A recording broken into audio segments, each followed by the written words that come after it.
پہلی سے کہہ رہے ہیں چونکہ اس کی وجہ یہ ہے پہلی جو ہے نا اس کے گھر میں دین تھا. اس کے گھر میں دین معلوم ہے کون سا والا تھا؟ اس کے گھر میں وہی دین تھا کہ نبی پاک صلی اللہ علیہ وسلم کی نواسی سیدہ زینب 6 سال کی عمر میں قرآن پڑھ رہی ہیں مدینے میں. قرآن پڑھتے پڑھتے پڑھتے پڑھتے ان کے سر سے دوپٹہ نیچے کو گر گیا. ان کی ماں نے آ کر کے سر پہ دوپٹہ رکھا. انہوں نے اپنی امی سے عرض کی اے میری ماں فاطمہ آپ نے میرے سر پہ دوپٹہ کیوں رکھا؟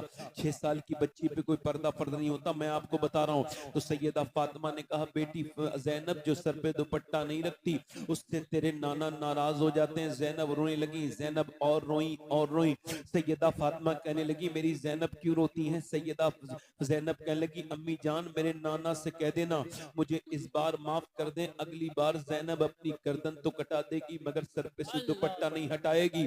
کربلا کے میدان میں جب زینب کے سر سے دوپٹہ چھین لیا گیا تو انہوں نے اپنے بالوں کو اپنے چہرے کے سامنے رکھا اور بالوں سے چہرہ ڈھکنے کے بعد مولا علی کے مزار کی طرف کو منہ کیا اور کہا میرے بابا علی میں وہی زینب ہوں جب مکے میں مدینے میں چلتی تھی کوفے میں چلتی تھی تو آپ فرماتے تھے حسن حسین حسنین جاؤ میری بیٹی کے پاؤں کے نشان مٹاتے ہوئے جاؤ. میں نہیں چاہتا کہ میری بیٹی زینب کے پاؤں کے نشان بھی کوئی دیکھے مگر جب آج اس ظالم نے آپ کی بیٹی کے سر سے دوپٹہ چھین لیا تو میرے پاس کوئی دوپٹہ نہیں تھا. میں نے اپنے سر پہ اپنی چادر تو نہیں تھی، میں نے بالوں سے اپنا چہرہ ڈھک لیا. پھر اپنے نانا سرکار دو عالم کی طرف مدینے کی طرف منہ کرتی ہیں اور کہتی ہیں میرے نانا میں وہی زینب ہوں جس نے اپنی ماں سے وعدہ تو کیا تھا مگر آج میرے پاس کوئی کپڑا نہیں ہے، میں نے بالوں سے پردہ کر لیا ہے. مجھے میرے نانا معاف کر دینا، مجھے میرے نانا معاف کر دینا. ایک تو وہ بیٹی ہے جس سے لوگ کہہ رہے ہیں پردہ کر، وہ نہیں کر رہی ہے. ایک وہ ہے جو پردہ اتار نہیں رہی ہے. جب پردہ نہ کرنے والی سے اور کرنے والی سے پوچھا گیا تو پردہ کیوں نہیں اتارنا چاہتی، اس نے کہا میں زینب کی کنیز ہوں. جب زینب نے کربلا میں پردہ نہیں چھوڑا تو میں بھی اپنے ملک میں پردہ نہیں چھوڑ سکتا. نعرہ تکبیر، نعرہ رسالت، نعرہ غوثیت.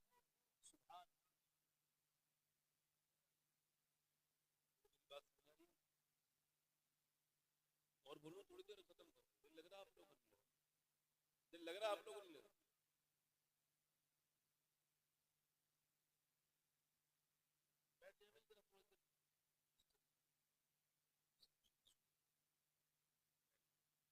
تقریر اپنی ختم کر چکا ہوں.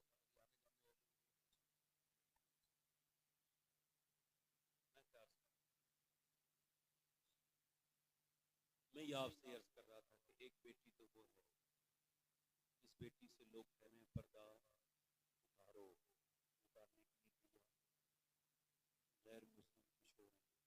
ہم نے اتنی لڑکیاں بدل دی، اتنی لڑکیوں کے ایمان بدل دیے. میں ان غیر مسلموں سے کہتا ہوں بھائی ابھی آپ اتنی حیثیت اور اوقات نہیں ہے کہ جو کلمہ پڑھ لے تم اس کو بدل دو. تم نے ابھی کلمہ پڑھنے والے دیکھے ہی نہیں. فرعون کا دربار لگا ہوا ہے. اس کا بولو فرعون کا دربار لگا ہوا ہے. ایک کنیز فرعون کی ہے. عورت تو کمزور ہوتی ہے اور کنیز اور زیادہ کمزور. تو سنو فرعون نے کہا او عورت اسلام چھوڑ.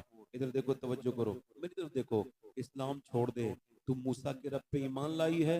اس نے کہا او فرعون تو بادشاہ ضرور ہے مگر میرے دل پہ حکومت میرے رب کی ہے. میں تیرا دین چھوڑ دے ورنہ تجھے میں جلا کے خاک کر دوں گا. اس کی 2 بیٹیاں ہیں.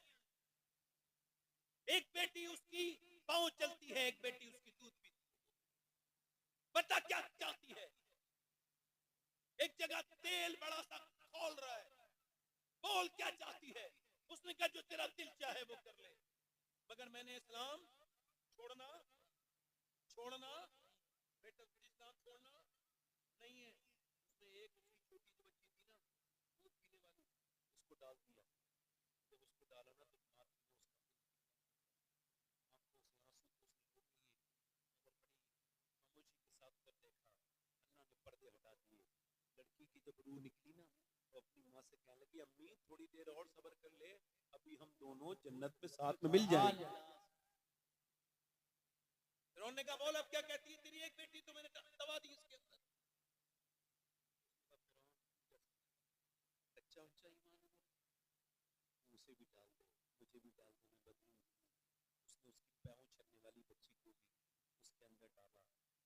زندہ بنی، پھر یہ چل کے خاک ہوئی، اس کی بھی جب روح نکلی اللہ نے پردے ہٹا دیے، بولی ماں فکر نہ کرنا، ہم جلدی جنت میں ملیں گے۔ اس کے بعد ماں نے کہا اے فرعون ایک تو بات کر سکتا ہے میری خواہش پوری کا بول، تب میں جب مر جاؤں میری ساری میری ہڈیاں میری بچیوں کی ہڈیاں ایک جگہ دفن کر دینا۔ اس نے کہا ٹھیک ہے، فرعون نے اسے بھی جلا دیا، اس کی ہڈیاں بھی جل کے خاک ہو گئیں، اس کو جو ہے دفن کر دیا۔ میرے نبی پاک 2000 سال کے بعد معراج کو تشریف لے کے گئے، جب ادھر سے گزر ہوا میرے نبی کا، فرمایا جبرائیل مجھے ادھر سے جنت کی خوشبو آ رہی ہے، یہ کیسی خوشبو ہے؟ تو جبرائیل نے عرض کی یا رسول اللہ یہ وہ عورت اس کی کنیز اس کی 2 بیٹیوں کی یہاں قبریں ہیں جسے فرعون نے جلایا تھا، یہ اس کے اندر سے خوشبو آ رہی ہے، اور اللہ فرماتا ہے قیامت تک ان کے یہاں سے خوشبو آتی رہے۔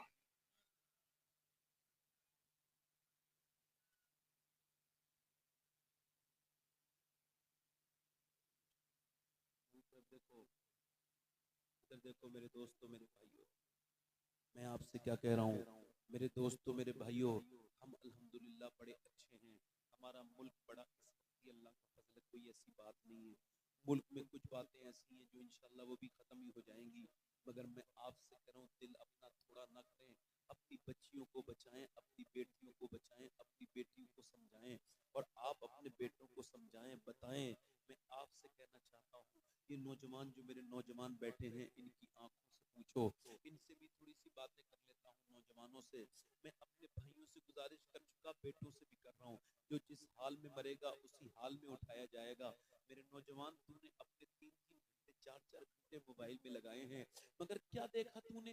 ذرا میں آپ سے بھی پوچھنا چاہتا ہوں اور آپ مجھے بتا بھی دیں اس بات کو کہ آخر کون سی ایسی بات ہے کہ فیس بک پہ تو 3 گھنٹے آپ چل لیتے ہیں، اور آپ سے قرآن ایک پڑھے لکھے لوگ ذرا قرآن ماننا میری بات یہ اللہ اپنے رب کے قرآن کو پوچھنا، نہیں تو میں قرآن نہیں پڑھ پاتا اور میں اس کو ناراض ہو گیا جس کا قرآن پڑھ کے ایک جگہ میں گیا گھر میں، تو ایک عورت بولی میرے گھر میں سے یہ ساتھ میرے گھر میں میں نے فلاں میاں کا تعویذ فلاں میاں کا تعویذ فلاں درگاہ پہ آیا فلاں درگاہ پہ آیا، کوئی اچھا میں اندر گیا، میں نے دیکھا تعویذ اس کے جو تھے نا اس پہ منہ جامہ کچھ وہ ساری چیزیں لگی تھی، مگر میں آگے گیا اس کے گھر پہ قرآن رکھا تھا، میں نے جب قرآن اٹھایا اس پہ دھول چڑھی، میں نے اس قرآن کو اٹھایا اس کی دھول صاف کی اور بہول اللہ اس عورت نے کہا کیا ہوا؟ میں نے کہا جو میاں نے تجھے تعویذ دیا اس پہ تو تو نے منہ جامہ کر دیا، اس پہ تو نے عطر لگا لیا، مگر یہ جو قرآن میرے نبی کا ہے یہ تیرے گھر میں رکھا ہے اس کی بدبو جم گئی۔ میری بہن میری بیٹی تیرے نبی کا قرآن جب تک تیرے گھر میں نہیں کھلے گا رحمتوں کے دروازے بھی تیرے گھر میں نہیں کھلیں گے۔ اللہ کے رسول صلی اللہ علیہ وسلم نوجوانوں سے گزارش کرتا ہوں ذرا اپنی آنکھوں کو چیک، میں نے کوئی بات نہیں اس کو اب میرے اوپر تو آزمائش ہے یہ میں اس کو جھیل لوں گا، آپ میرے لیے دعا کریں میں بات نہیں کروں بولوں مسلمانوں کی شادیوں میں کیا نہیں ہوتا میری طرف سے میں تو جاتا ہی نہیں، وقت بھی ہوتا ہے تب بھی نہیں جاتا، کیا دیکھو گے کھانا پینا کچھ یہ کھاتے ہیں شادی میں، نکاح تو ہوتا ہی نہیں، نکاح میں تو وہ 10-15 لوگ بھی نہیں بیٹھتے۔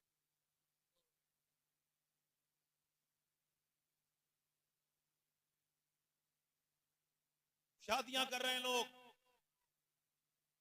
بڑی دھوم دھام سے شادی کرتے ہیں، بعد میں میاں کے پاس جاتے ہیں میاں ہماری بہو کیا کر رہی ہے بڑی بدتمیزی بڑا گالیاں بھی دیتی ہیں، ہمارا لڑکا ہی مجبور ہے کہتا ہے میرے بچے اجڑ جائیں گے ابا، اب آپ بھی آپ جیسے میں آپ کا بیٹا ہوں ویسے ہی میرے بچے میں کیا کروں ابا میری کوئی بات تھوڑی مان لو، کہتے میری لڑکے کی بہو بڑی ستاتی ہے، میں نے کہا میاں کے پاس اس کا علاج نہیں، تیرا بویا ہوا بیج ہے آج اس کو تو کاٹ لے، کیا مطلب؟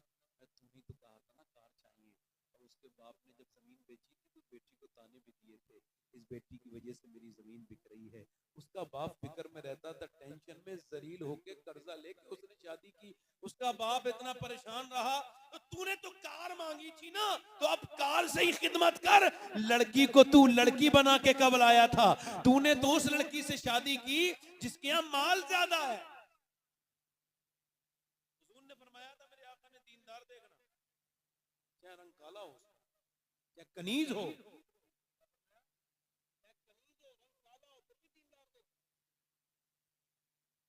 ہمارے یہاں جب شادی کرتے تھے لوگ، پہلے کے زمانے میں تو لوگ نانی کو دیکھتے تھے. نانی دیکھتے تھے نہیں دیکھتے تھے؟ اب دیکھتے ہیں نانی؟ اب کچھ نہیں، نہ نانی نانا، اب تو بس پیسہ دولت ہونی چاہیے. دیکھو کیا ہونا چاہیے بولو. اور اسلام کہتا ہے نانی دیکھو. اسلام کیا کہتا ہے؟ نانی دیکھو. اور اگر نانی دیکھنی ہے تو مکے کی خدیجۃ الکبریٰ دیکھو، وہ نانی ہے. اور اگر ماں دیکھنی ہے تو مدینے کی فاطمۃ الزہرا دیکھو. اور نواسی دیکھنی ہے تو پھر زینب کی کرب و بلا کی زینب دیکھو. بات صحیح ہے، اوپر سے ہی معاملہ سب بنتا ہے. میری بات سمجھا نہیں؟ تھوڑی دیر اور. اللہ کے رسول صلی اللہ علیہ وسلم نے اپنی بیٹی کی شادی کی. بھائی آپ موبائل والے بھائی بیٹھ جاؤ، کوئی بات نہیں.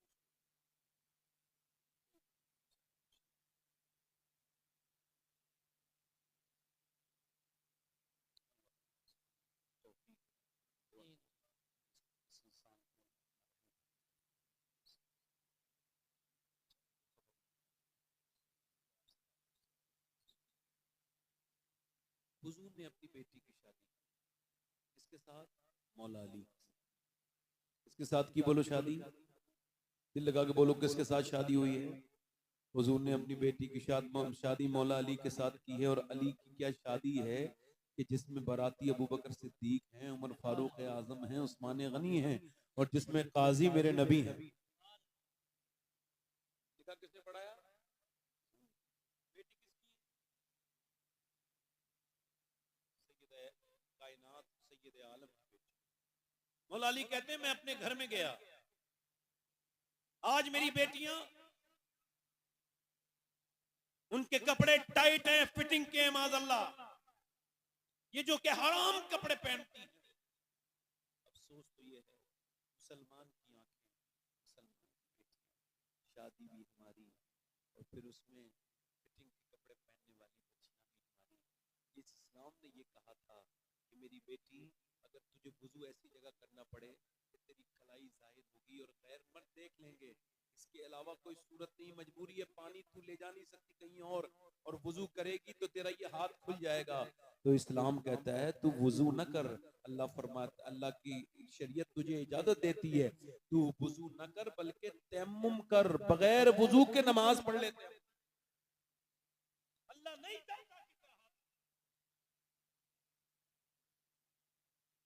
عورت نماز پڑھے تو ہاتھ یہاں تک، مرد یہاں تک ہاتھ لاتا ہے، عورت وہ ہاتھ کھولے گی اس کا جسم ظاہر. اللہ نہیں چاہتا کہ عورت نماز پڑھتے بھی. پھر بھی میری بہنوں نے، میری بیٹیوں نے بے پردگی کی شادیوں میں. کتنے ہوں گے کپڑے، اس کا الگ ہے. عام لڑکی کی بات کر رہا ہوں، ایک عام عورت کا، اس کا ایک بڑے والا دن، شادی سے ایک دن پہلے کا کپڑا الگ ہے، شادی والے دن کا الگ ہے، پھر ولیمے والے دن کا الگ ہے. وہ جو پیلی ویلی رسم ہوتی ہے اس کے رنگ کپڑے الگ ہیں. یہ کیا مسلمانوں والی کام کیا کرو؟ یہ رسم کیا ہوتا ہے؟ بدتمیزی لگا رکھی ہے بے دیکھی غیر مسلم والی رسمیں، یہ ہلدی لگے گی ہلدی لگے گی. کیا پاگل ہو کیا؟ مطلب تمہارا دماغ خراب ہے؟ مسلمان ہو کے تمہارے اندر یہ بھی آپ کی باتیں یہ رہ گئی. مسلمان یہ سب باتیں نہیں کرتا. مسلمان یہ چاہتا ہے کہ مجھے میرا رب ہے، میں اسی کو راضی کروں گا. اور شادی سے پہلے ہلدی میں پیسے خراب نہیں کرتا، وہ بلا وجہ کی باتوں میں نہیں کرتا. اس کو پتا ہے کہ میرا اللہ راضی ہوگا اس کے رسول کی شریعت کے مطابق. یہ تو بے وجہ کی باتیں لوگوں نے بنا رکھی ہیں. حضور کی بیٹی کی شادی ہوئی، حضرت علی فرماتے ہیں میں اپنی دلہن کو دیکھ کے رونے لگا. میری دلہن نے مجھے دیکھا، آپ کو میرے ساتھ شادی پسند نہیں؟ فاطمہ یہ تو حضور نے احسان کیا کہ آپ کا روتے ہو، روتے کیوں ہیں؟ کیا رو اس وجہ سے رہا ہوں کیسی بھی غریب لڑکی کی شادی ہو، ایک جوڑی کپڑے پہن لے، میں دیکھ رہا ہوں دونوں عالم کے مالک مختار کی شادی ہوئی ہے، اور آپ کے چہرے پہ کوئی شکن نہیں، فاطمہ آپ کا دل بھی کوئی افسردہ نہیں، آپ کے چہرے پر کوئی احساس اس بات کا نہیں کہ آپ جس کپڑے میں دلہن بن کے آئی ہیں اس میں 17 پیمند لگے ہوئے ہیں۔ اللہ اکبر، مجھے اسی بات کا رونا ہے کہ حضور کی بیٹی لاڈلی چلی تھی، حضور نے رخصت کیا، 17 پیمند چادر بنا کے نبی پاک نے اپنی بیٹی کو رخصت کیا، حضور کی بیٹی کھڑی ہوئی حضرت علی کے پاس گئی اور کہا میرے سرکار آپ اپنا دل تھوڑا نہ کریں، میرے ابا فرماتے ہیں فاطمہ اللہ اچھے کپڑوں سے راضی نہیں ہوتا، اللہ تو پردے سے راضی ہوتا۔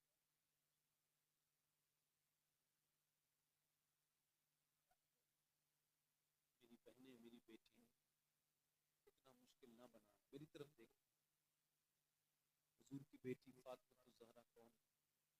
ایک دن ایک سائل آیا حضور کے دروازے پر، ذرا دھیان سے سننا، حضور کی بیٹی کے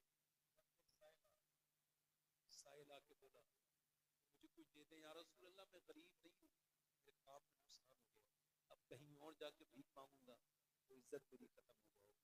آپ کے دروازے پہ بھیک مانگنے سے عزت گھٹتی نہیں ہے، بڑھتی ہے۔ بڑھ جاتی ہے۔ حضور نے فرمایا میرا اللہ جانتا ہے میرے پاس کچھ نہیں، میری بیٹی کا گھر برابر میں اس کے پاس چلا جا۔ اس نے نبی کی بیٹی گھر پہ آواز دی، سیدہ نے کہا سن میرا اللہ بھی جانتا ہے اس کا رسول بھی جانتا ہے، میرے گھر کچھ نہیں ہے، ایک جوڑی کپڑا ایسا ہے جس میں میں نماز پڑھتی ہوں اور اس وقت میرا بیٹا حسن اور حسین دونوں اس میں سوئے ہوئے ہیں، اس کپڑے کے علاوہ کوئی کپڑا میرے گھر میں نہیں ہے، ایک حسن کو اٹھا کے زمین